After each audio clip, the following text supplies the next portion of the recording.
There was a sense of something coming over the tops of our cars. A commercial jet screams low over Washington, D.C. And the fireballs just billowed out of the Pentagon. You have watched the tragedy of an outrageous act of barbaric terrorism. I want passenger manifest, surveillance video, the works. The attack on the Pentagon mobilizes hundreds of FBI agents and NTSB investigators. Left. You had the largest investigation in American history going on. They uncover a mountain of evidence. What are you guys doing? Shocking details about the terrorist hijacking of American Airlines Flight 77. Stay where you are now or die! Their strategy was audacious but not complicated, and it worked.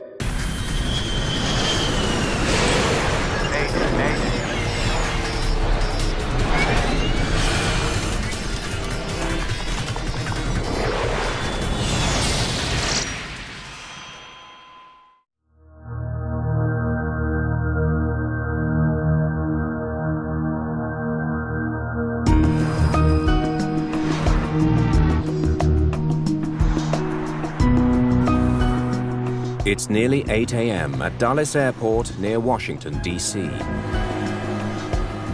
American Airlines Flight 77 will soon be heading to Los Angeles. 39-year-old David Charlebois is the first officer. Any plans for the big day? Gonna take in the ball game at Angel Stadium. Oh yeah? That'll be great. The captain, Charles Burlingame, turns 52 tomorrow. Captain Burlingame was a former Navy pilot. He was a graduate of the Fighter Weapons School, otherwise and more commonly known as Top Gun. A very experienced airline pilot, a lot of years in service, very professional. Can I help you, Chef? The Boeing 757 is less than half full this morning. There were only 58 passengers on board.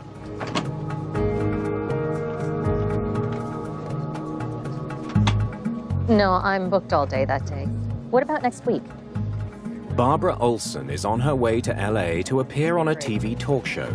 Bye.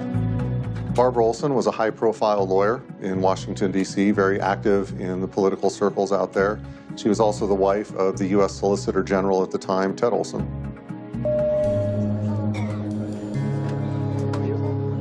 Departure frequency will be 125.05. Runway 30 cleared for takeoff. Cleared for takeoff, 30, American 77. On the roll.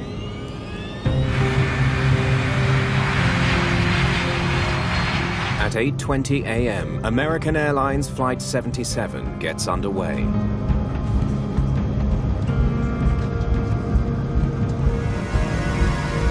V1. Rotate.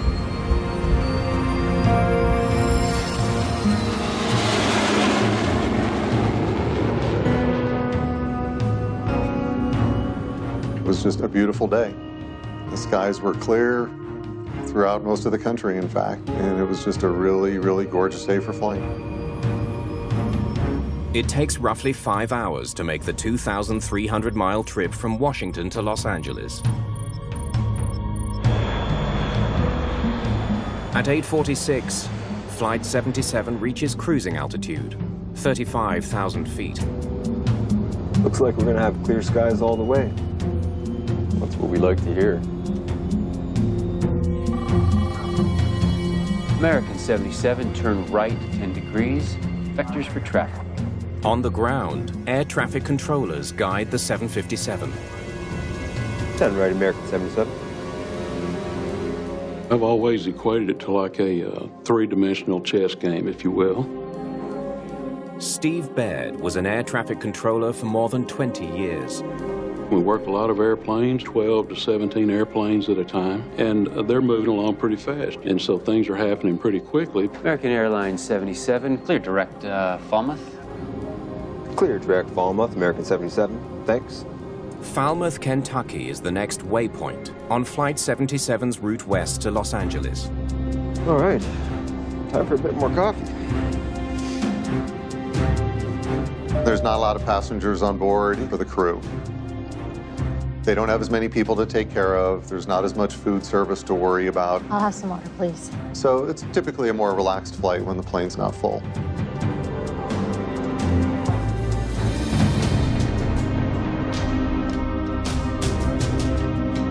"34 minutes into the flight, controllers notice something odd. What are you guys doing? Flight 77 is veering off course. American 77, center. At the point where the controller noticed the aircraft take a turn that he did not instruct him to do, that's when he would become concerned. American 77, radio check. 2 minutes later, their concern turns to alarm. 7, radio check. Flight 77 has vanished from their radar. Center calling American 77, American 77. Well, that's extremely rare that a plane would ever go missing, right? They just don't disappear. Controllers usually track flights using a signal from a transponder on board the aircraft. The transponder gives them the flight number, the speed, and altitude. The controller switches his screen to search for a more basic signal, primary radar. Supervisor. But there's still no sign of the plane. American 77, radio check. How do you read? Their concern grows with each second of silence. If I can't see him on the secondary or the primary radar and I can't speak with him, I would assume that he has gone down somewhere and crashed.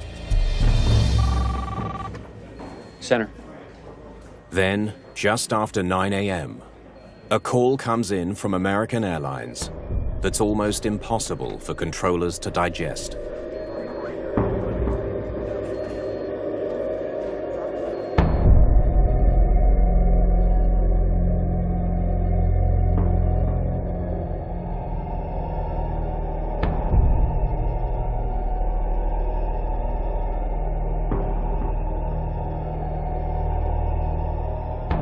It is Tuesday, September the 11th, 2001. Thousands of people are feared dead. Lower Manhattan is in chaos. Almost everybody that saw what happened, saw it on TV, saw it live, said this is not an accident. There's no way two planes, two commercial aircraft, accidentally hit both towers of the World Trade Center.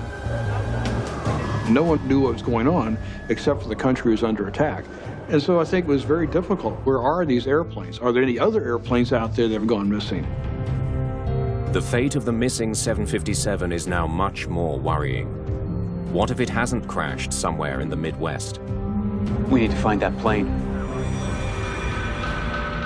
With two aircraft already in the World Trade Center towers, another aircraft missing, air traffic controllers were most likely just going nuts trying to figure out what's happening. Supervisor. I've got a target tracking eastbound at a high rate of speed. At 9:32, more than half an hour after losing contact with the plane, controllers spot a mysterious radar return. Primary radar, that doesn't give you altitude or any real information. If it is Flight 77, it means the plane has turned around back towards Washington. We gotta warn DC. America's capital could be the next target. At this point, since he was aware of the attacks on the country, I'm sure he already thought that was one of the hijacked aircraft. Go for 06. Do you have a commercial aircraft in sight? Controllers recruit another pilot to try to learn more. They radio the only other plane in the immediate airspace, a C-130 cargo plane from nearby Andrews Air Force Base. Looks like an American Airlines 757. It's gotta be our plane. Center calling American 77, American 77. But the 757 is ignoring all radio calls. And it's heading straight for Washington. It's 9:35 a.m. and traffic into Washington is getting congested. I was on my way from my parish to the Arlington National Cemetery for a graveside service. Father Stephen McGraw is stuck on a freeway right beside the Pentagon. I took that exit actually because I knew that the Pentagon was near Arlington National Cemetery, and I couldn't remember how to get to Arlington National, so I thought I can't be that far off. I'll take this exit. But in front of the building, there ended up being standstill traffic. And then without warning, there was a rush, feeling the vibrations or the sound. I just know there was an overwhelming sense of something coming over the tops of our cars. The plane clipped a light pole as it went over the highway, and I turned instinctively to my right and to see just in time the plane coming in and just crashing into the building right in front of my eyes.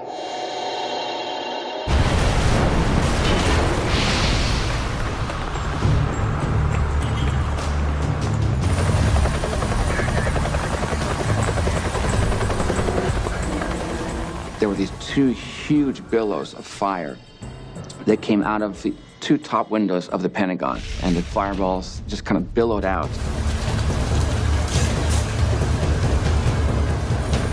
The symbol of U.S. military might is now in flames. Smoke pours from a gaping 90-foot wide hole in the Pentagon's west wall. One entire section of the building has collapsed. I had not heard anything about the World Trade Center crashes. Didn't have my radio on, hadn't heard anything. And so I just assumed that this was an accident.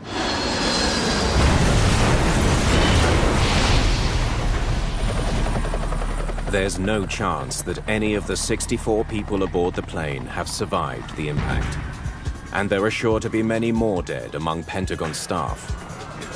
On average, any given day, 23,000 some odd people work in the building. It's 5 rings, 5 floors, and 5 levels of military space. With news of a third airliner attack, the FAA issues an unprecedented order. Attention, all pilots. We have a national emergency. We need to get everyone on the ground. Every commercial flight in the country must land. Vector 10 degrees right. Begin descent. It's the first time in U.S. history they grounded the whole fleet. Be advised, we are clearing the airspace. Controllers are trying to figure out a situation they've never prepared for and trying to figure out how to get all the airplanes on the ground and accounted for before more loss of life. Attention, all pilots. Attorney Richard Newmy was on one of those diverted flights. Captain comes over the intercom system and said, we've just been notified that all air traffic in the United States has been required to land. It was a little bit startling. It was a little bit looking out the window, going, what's going on? Newmy's flight lands in Wichita, Kansas. He'll soon learn how lucky he is to be alive. I was scheduled to speak at a conference. They booked me a ticket on American Airlines Flight 77 out of Dallas to the West Coast. At the last moment, he switched his ticket to a more convenient flight. I had left the original flight itinerary on the refrigerator, drove to the airport, changed the ticket, got on the airplane, was very, very concerned that my wife was thinking that I was still on that plane. It was one of those things where, you know, God was smiling on me that day. At the Pentagon, Father McGraw rushes towards the devastation. He wants to help whoever he can. And we're coming to one man in particular. He said, "What is your name?" I'm Father McGraw. I'll stay with you. And he said, "I'm Catholic." And so I actually gave him, in those moments, the sacraments, and anointed him on his forehead with the blessed oil, the oil of the sick. And when I did that, I remember saying to him, I tell you, Jesus is with you now. Can't go back in there! Gotta maintain 500 yards. Thousands of military staff evacuate the burning Pentagon. The United States is under siege. Just across the Potomac River, the hunt for those responsible is already underway.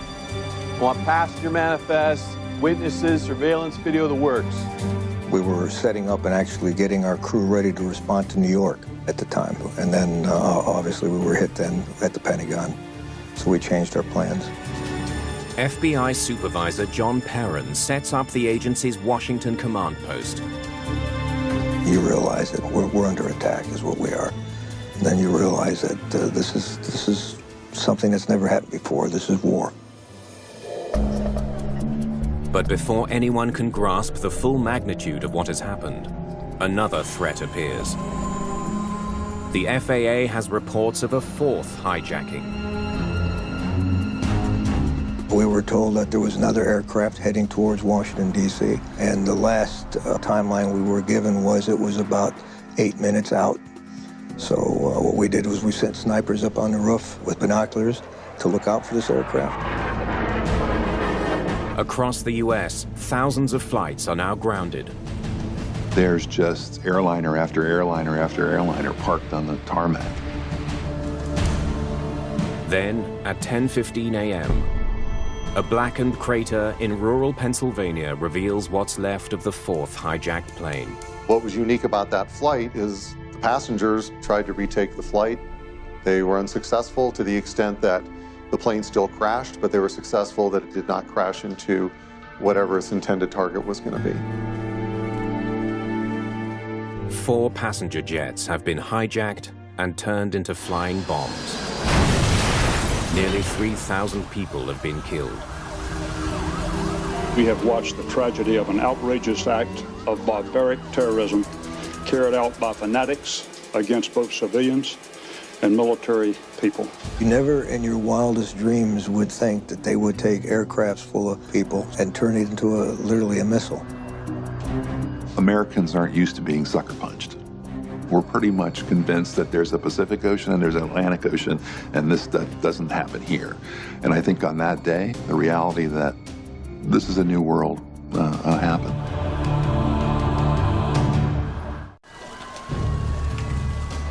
The Pentagon is now a federal crime scene. The FBI is in charge of the investigation. I'd seen my share of deceased, but to see that much in that certain amount of time in that area, I don't care how adjusted you are to it, you feel it. The FBI faces intense pressure to figure out who committed this terrible crime and how. Because the crime scene is also an aviation crash site, experts from the National Transportation Safety Board joined the investigation. The FBI's experts on crimes and criminal investigations, and that covers many areas. They aren't necessarily airplane experts, and that's where the NTSB can come in. Tom Houter was one of the first NTSB investigators at the scene. This airplane was hitting a very heavy structure, so most of the aircraft was reduced down to small pieces. Investigators need to find the black boxes and any other evidence that could identify the hijackers. It won't be easy. The massive impact has left a confusing mixture of debris. We provided 5, 6 people at different times who assisted on going through the wreckage, going through the building, trying to find, identify aircraft parts for them. Anything that we took out of the site, we had them look at it and they would identify it to us as either being an aircraft or a file cabinet. It was very apparent that we needed that type of expertise on the scene. Hundreds of searchers and investigators work around the clock. Deep inside the badly damaged structure, the risk of building collapse is a constant danger.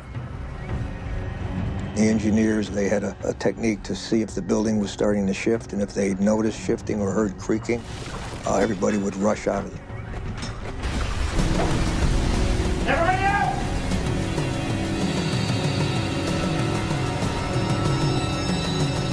That happened at least a half a dozen times.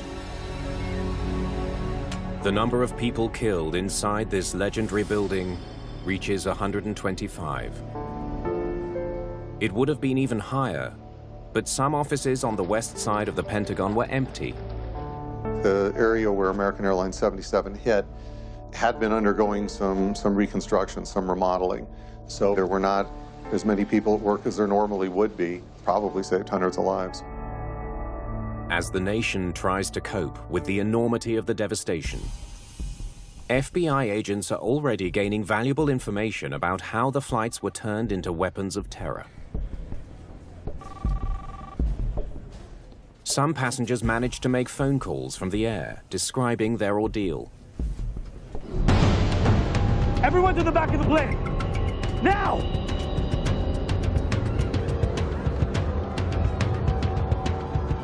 One of those calls was from Barbara Olson.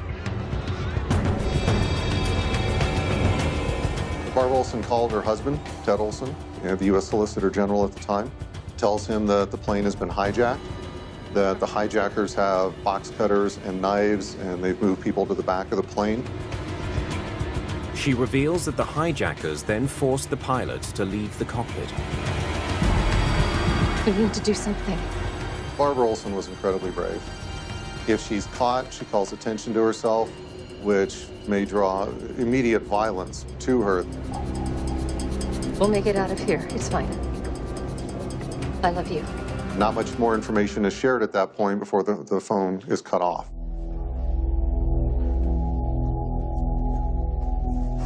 Pilots probably thought that by cooperating, everyone would get home safe. Prior to the 9/11 terrorist attacks, all flight crews were told to cooperate with the hijackers, do what they want, and buy for time. Please, stay calm. Everybody move to the back. Traditionally, it had been the aircraft was hijacked, the plane landed, the FBI would come on scene, there'd be hours of negotiation, and eventually the hijacking somehow ends. It really just wasn't in the imagination that they were going to crash these into buildings. It's now clear how the hijackers took control of Flight 77. But who were they? And how were they able to carry out their lethal attack? At Dulles Airport, the search for evidence takes a major step forward. Airport security flags a suspicious car abandoned in one of the parking lots. What investigators find in the car is astounding. That was a treasure trove of investigative leads. The items include a box cutter, diagrams of cockpit instruments, and documents bearing Middle Eastern names. They scan Flight 77's passenger manifest, checking to see if any of the suspicious names are listed. It didn't take too long to figure out who the hijackers were. The trail leads to 5 attackers. 3 were in first class. 2 more were seated in economy. The Pentagon attackers are quickly linked to 14 suspects on the 3 other hijacked planes. They found some commonalities right away. One, that 15 of the hijackers were from Saudi Arabia. And the other notable is that most of them had been in the United States for quite some time. Identifying the hijackers is key, but important questions remain. How did terrorists get weapons past security at a modern airport? And how were they able to fly a sophisticated commercial airliner straight into the Pentagon? The FBI needs to uncover all it can about the Pentagon attackers, including their movements in the days and weeks before 9/11. They scour government records, credit card transactions, travel itineraries, and more. All those pieces of paper and all those documentation, they were generating leads because you probably had the largest investigation in American history going on. At the Pentagon, the exhaustive search effort is paying off. Agents recover the plane's 2 black boxes, the flight data recorder and the cockpit voice recorder. When the boxes were found, the FBI investigators brought them to the NTSB laboratory. American 77, radio check. The recorders could help fill in key gaps in the timeline if their data can be successfully downloaded. Center calling American 77, American 77. The most critical question, what was happening in the cockpit when controllers lost contact with the doomed plane? While they wait for word on the recorders, investigators scrutinize Pentagon security video. They soon discover that the deadly impact was caught on tape. a direct, high-speed hit on the southwest wall of the Pentagon. It's now clear why the plane virtually disappeared. When you have an airplane hitting pretty much solid brick, it just vaporizes. There's not a lot left. But the question remains, how did the hijackers evade security and board the plane? Potentially dangerous passengers are supposed to be identified before they even get to the airport. The airlines rely on a computerized screening system known as CAPS. One of the things that CAPS does is the computer-assisted passenger pre-screening system is it flags you if you have certain suspicious indicators. Investigators wonder, did that pre-screening system somehow fail? When they study the records for Flight 77, they make a startling discovery. CAPS did not fail. It actually flagged 3 of the 5 hijackers. A special code was printed on their boarding passes, selecting them for extra security screening. Yet they still got through. How could this happen? There's no question that security was inadequate. Brian Jenkins is an aviation security expert. The CAPS selectee process really didn't mean that much anymore. And that was critical on the morning of 9/11. Investigators learned that the extra security screening is minimal. Passengers flagged by CAPS are not searched. The airline merely keeps their checked bags off the plane until after they've boarded. Once they were certain you'd boarded the flight, your bags were loaded onto the plane. Presumption was that the major threat was from a bomb in the hold of the aircraft, and a presumption that the terrorist would not be suicidal. After years without a major incident, it seems the airlines may have become complacent. The focus on customer service, passenger efficiency, moving people through the airport was the top priority, not security. But Washington Dulles, like all major airports, has more than one layer of security. How did armed hijackers get past metal detectors? Did they have some elaborate scheme to conceal their weapons? Investigators hope airport security video from the morning of September the 11th can shed light on the mystery. There was a level of security in play, certainly looking for bombs on the person, bombs on luggage, guns, the typical type of thing. The first 2 hijackers reached the security checkpoint at around 7:20 a.m. One calmly proceeds through the metal detector without raising an alarm. But the second suspect does set it off. He's carrying something made of metal. Metal detector caught the weapon. Then the security process breaks down. An officer scans the suspect with a handheld detector. The wand turns up nothing. They've done this thousands of times. Okay, the alarm went off. Okay, now I'm supposed to wand the guy. Okay, good enough. Instead of searching the suspect further, security lets him through. Well, they've got a line of passengers back there. Move on.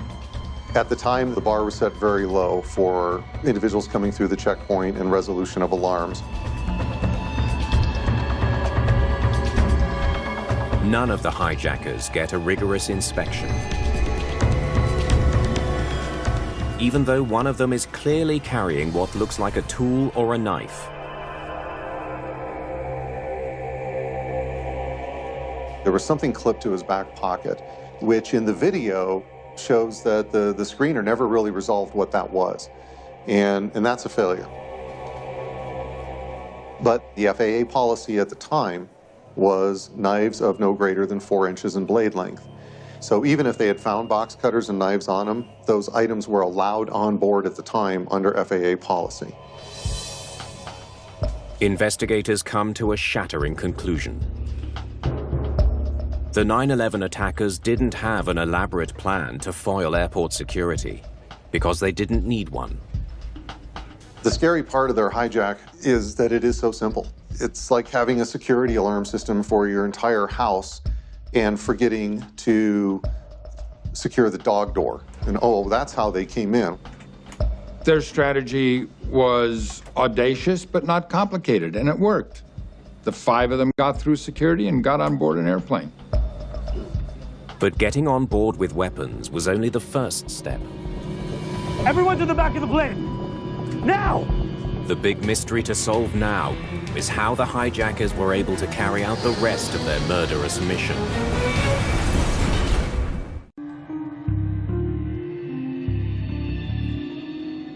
FBI agents dig through financial documents connected to the Pentagon attackers. They uncover a crucial lead: a check made out to a flight school in Arizona. Records show that Saudi national Hani Hanjour spent several years trying to become a commercial airline pilot. He'd applied to schools in Saudi Arabia to fly and was rejected. Eventually ended up doing flight training in Arizona, and was kind of unusual in his flight training because he flunked a lot of checks along the way. 2 months before the attacks, Hanjour rented several private planes, including one he flew to a small airport near Washington, D.C. For the pilot perspective, it's one thing to fly a flight simulator. It's a completely different thing to be up in the air, to see what the real world looks like from the air. Airport flight records reveal more chilling details about Hanjour's preparations for 9/11. Just weeks before the attacks, he and one of his co-conspirators booked a commercial flight out of Washington's Dulles Airport. They bought seats in first class aboard a Boeing 757. I think they used the surveillance flights to try to understand how they could take over the aircraft and get into the cockpit. To learn things like, wow, about 30 minutes after takeoff, once we're at cruise, they open the door to give the pilots coffee. So all of that is valuable intelligence and insight for the hijackers. Dead right, American 77. But flying a sophisticated airliner is very different from piloting a small private plane. How did the hijackers steer a 757 towards a target 35,000 feet below? Investigators hope the plane's flight data will provide some answers. Unfortunately, the cockpit voice recorder was too damaged and no information could be recovered from it. But we were able to read out the flight data recorder. They study the flight data to reproduce the exact movements of the plane throughout the flight. Power's increasing, vertical speed is good. Takeoff and climb look completely normal. Obviously, you look at the data, you speculate, when did the hijackers take over the airplane? When did the terrorists, start doing what they did? That we don't know with any precision. Clearly, it's sometime before the airplane turned back. Banking left, nice and smooth. Must be the autopilot. The data reveals how the hijackers managed to turn the 757 around. This heading should take us back to D.C. They relied on the plane's automation. You don't need to be a pilot at all when the autopilot's on. He can put a heading into the autopilot, he can put airspeeds into the autopilot. Everything can be done for him very smoothly, and he doesn't have to do a lot of control inputs. Why are we turning? Keep quiet! But as the plane nears the Pentagon, the autopilot disengages, and the flying begins to change. Left, right. This guy is really struggling. Whoa. The altitude is jumpy, it moves up and down, it's a little bit erratic. It's quite clear looking at the data, this is somebody who has never handled a big airplane before. We should stay on autopilot until we're closer.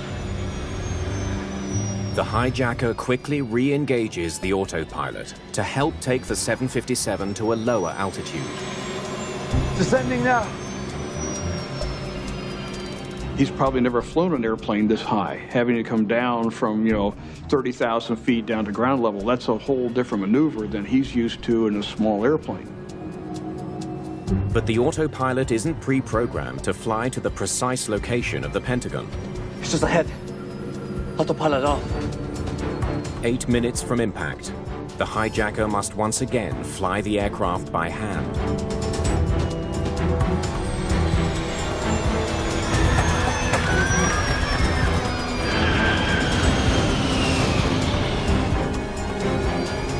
Keep it steady. Only 4 miles from the Pentagon, they're still flying higher than 6,000 feet. We're way too high. We're never gonna hit it. To shed altitude, they make a sharp, diving turn to the right. He misjudged his speed and altitude and had to do a 360-degree turn. The aircraft can only come out of the sky so fast without breaking up. So he makes a circle to get the aircraft lower and get it into position to hit the Pentagon.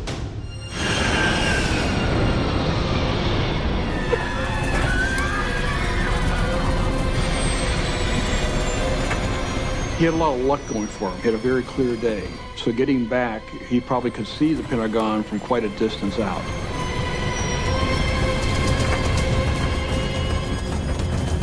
In the final seconds, they accelerate to top speed, almost to the point of breakup. The airplane's overspeed warnings are probably going off. He doesn't care.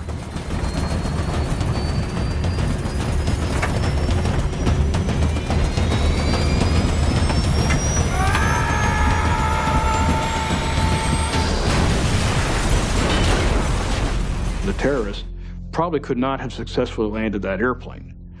Crashing is a lot easier than landing it, and they proved that.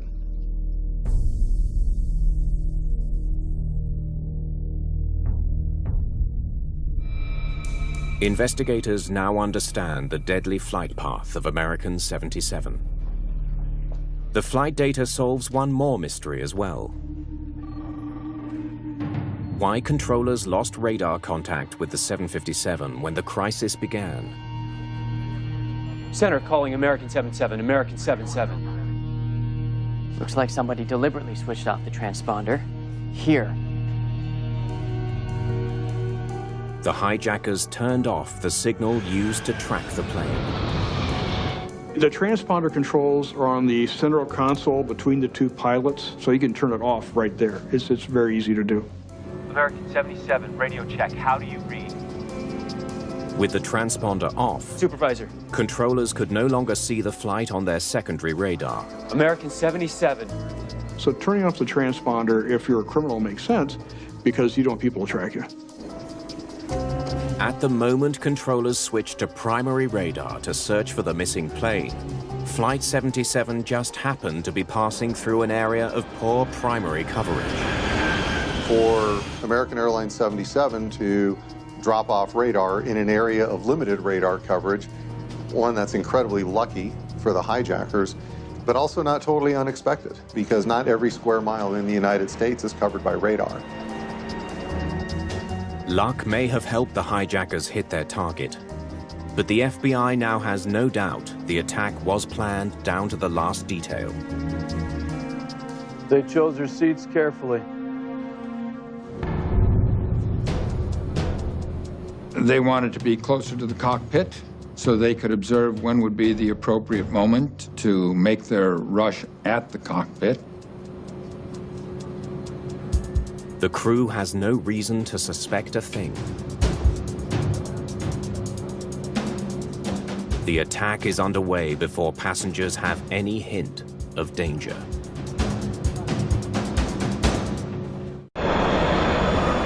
The fate of Flight 77 is now sealed. Ani Hanjour, he's the pilot. In all likelihood, he's not going to get involved at all in the initial stages of the hijacking. Please don't hurt me. Because if he's hurt or killed, then the mission's unsuccessful at that point. Open the door. Cut yourself. Okay.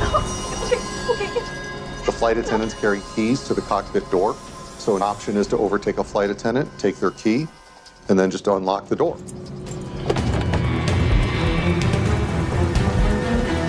Out of the cockpit! No! The pilots have no warning and no time to alert authorities. There is a hijacking control code that the pilots can put into the transponder, but apparently that didn't happen. Stay calm. Stay calm. Don't hurt anybody. That's the flight attendant they've been flying with probably for years. One of your best friends is on the other side of that door with a knife to their throat. That's a different scenario than somebody you don't even know. Everyone to the back of the plane! Now! The hijackers begin their descent. American 77, radio check. How do you read? I love you. I'll see you soon. It is unlikely that crew or passengers would have thought that the plane is going to be turned into a missile. Whoa. The erratic flying almost certainly gets the attention of the captain, but there's nothing he can do. You have to let me back in the cockpit. Stay where you are now or die!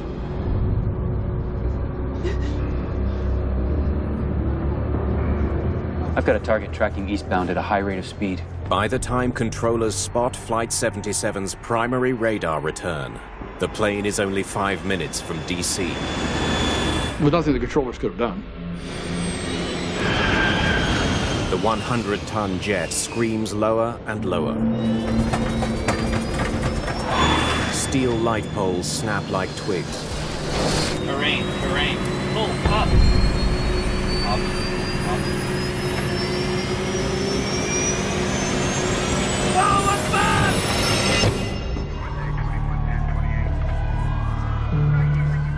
9/11 shook us to our core. Anybody that was of age during that time, it's like the Kennedy assassination. Where were you on 9/11? And everybody has their story. It has marked our generation. It was a win for the bad guys, and we can't let that happen again. The 9/11 attacks bring immediate and profound change to commercial aviation, both in the US and around the world. The situation for airport security, airplane security was a lot different prior to 9/11 than it is today. Just 2 months after the attacks, the US government creates the Transportation Security Administration, or TSA. The federal government took direct responsibility for aviation security, and the screeners are now federal employees. The training certainly has improved.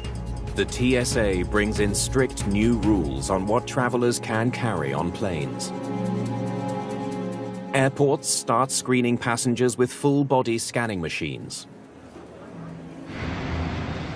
There are also major changes to onboard security. The cockpit doors.